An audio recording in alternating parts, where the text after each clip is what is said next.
Welcome to Cartoonist Kayfabe. My name is Ed Piskor. I'm Jim Rugg.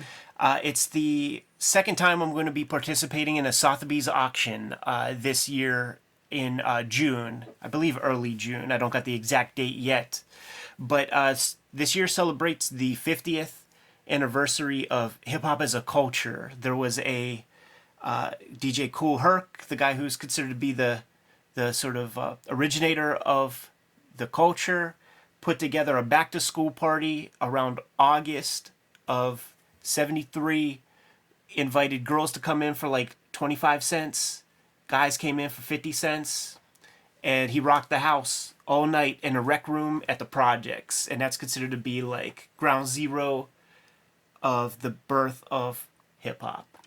And it's the 10th anniversary of Hip Hop Family Tree, so the good people at Sotheby's auction house wanted to include the comic into the mix, as they have a giant catalog of stuff that they are going to be auctioning off in the spirit of 50 years of hip-hop. Second time I've done it. It did very well for me the first time. They were happy with the results, and they want 4 lots of artwork to go into the catalog this go-round from Hip Hop Family Tree. This piece here, LL Cool J holding the big-ass boombox, was a variant cover that was done for the monthly comic, and just as like a b-boy image. Like, you don't even have to think of this as LL Cool J, right? It exudes that hip-hop energy, man. You got the giant-ass radio. I think when I drew it, it's that thing where you draw half and half, so that you can just mimic. It's very cool design-wise with that just big rectangle. Right. You know, circles for speakers, triangle for the light. I'm a fan of all the design stuff that can go into something like that. Yeah. This is a piece that was just drawn for the omnibus. It's another one of those design-heavy pieces. Yeah. And we were looking at Sienkiewicz Moon Knight covers, and there's that one that he took from Muka, where the lady's red dress kind of bleeds into the background. And I wanted to do a piece like that. So this is going to be a page that kind of buttresses 2 chapters, 2 volumes of Hip Hop Family Tree, because you don't want to start page 1 on the left. So there's going to be so much artwork in the omnibus edition that's sort of just extra art like this, man. So you see the blue lines that will drop off. That's your indicator, because you basically have to draw the figure to know where everything is so that you can reduce. And as a color piece, a super effective image. I'm really happy with the way it turned out. You extend the tie for the dramatic, for the design of it, make it geometric. I was not going to do this background square. I was just going to let the color do its thing, but it's too much. And the arms and stuff were far enough apart that you could get this little wedge in there and that little piece, that it made sense to really make the figure pop. It reminds me of like in school whenever you're drawing and you do the negative space drawings, right? Where it's like, here's a chair, now draw you're essentially drawing the shapes, but it's exactly what you have of like, this is the arm. But that's what you look for in those things as to why that rectangle works well there. Yeah, and that's like an exercise, like drawing from the right side of the brain, where it's like, you're not drawing a chair. Yeah. You're drawing, match this shape up with that shape, get it accurate, and then move on to the next piece. So 2 big bombastic images will be part of the auction, and 2 of the most sought after Hip Hop Family Tree comic pages are going up for auction, and they are sought after for their quality, for sort of the smorgasbord of stuff involved in all these pages, man. People always ask me for this page here that shows off the Bad Brains, Dead Kennedys, and the Misfits, which has very little to do with hip-hop until you realize the influence that these kinds of bands had on Rick Rubin, who is incredibly instrumental in the first, this sort of early middle years of hip-hop's creation, pre-Def Jam, post-Def Jam, all of that, and also influences on the Beastie Boys, who cannot be denied their hip-hop stripes. But before the music really got out of the Bronx, one of the ways that it was able to get out of that borough and go down to money-making Manhattan, it was the art movement that brought that kind of energy to the greater New York area.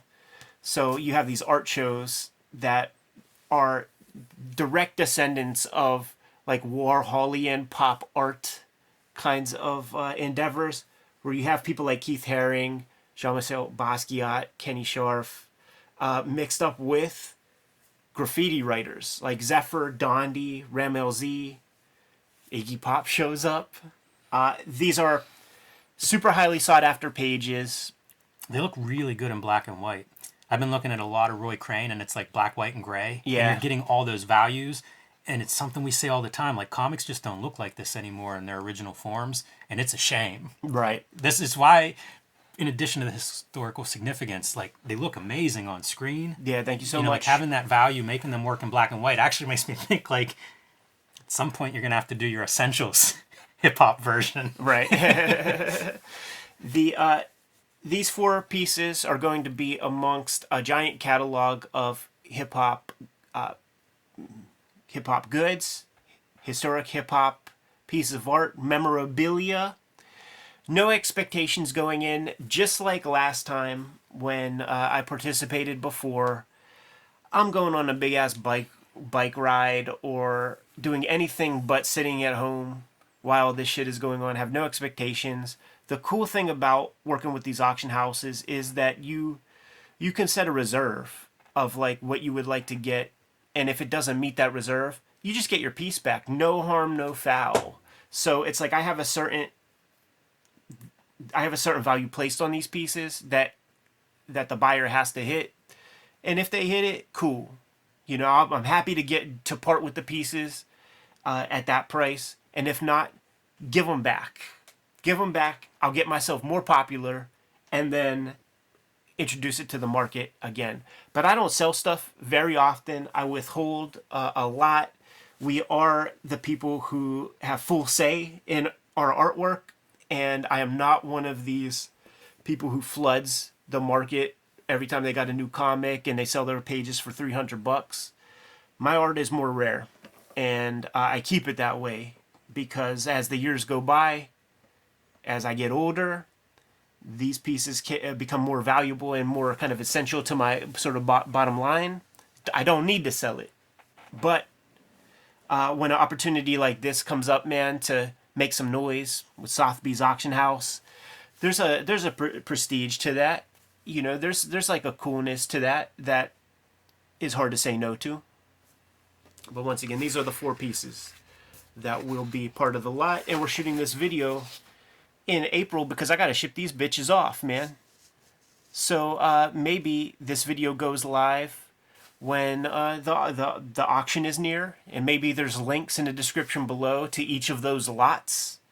I forget how we played it out before, but it was very successful the first time. And if you want to get, if you're a baller, if you're a heavy hitter, man, and you want to get your hands on some Eddie P art, this is the way to do it.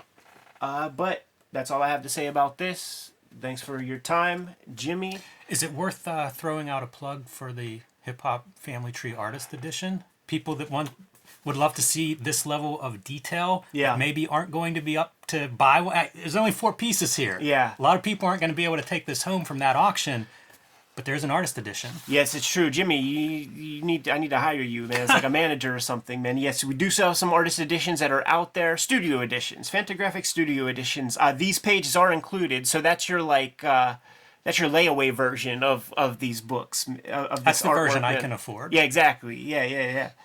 Shot from the original artwork, the same size. It's actually bigger to give you all the marginalia and things.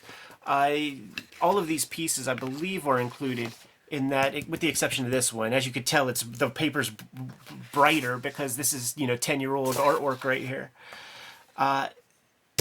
Got the artist edition, got the studio edition, got the omnibus coming out in the future. So Jimmy, why don't you drop a plug and we will be on with our business. My latest books, The Plain Janes, Hulk Grand Design, and Street Angel Deadliest Girl Alive, are all available wherever you buy books. My next book, Street Angel Princess of Poverty, will be coming out. I think it's going to actually be in July. This poster was printed a little ahead of time before we had that date down. But Street Angel Princess of Poverty from Image Comics will collect all the Street Angel comics that are not in Street Angel Deadliest Girl Alive. So pick up both books. You'll have a complete run of the Street Angel comics on your shelf. You can also join me on patreon.com patreon.com/JimRug, where you can see a lot of my original comics art and process. You can also read my latest comics that I'm serializing on there on Tuesdays. So check it out. Thank you guys that who follow and support Cartoonist Kayfabe for promoting us, getting us to a position where we can take advantage of these extra cool opportunities. It wouldn't happen without the support of the audiences that we've been building over time. Jimmy, why don't you give them those marching orders? We'll be on our way. Make more comics.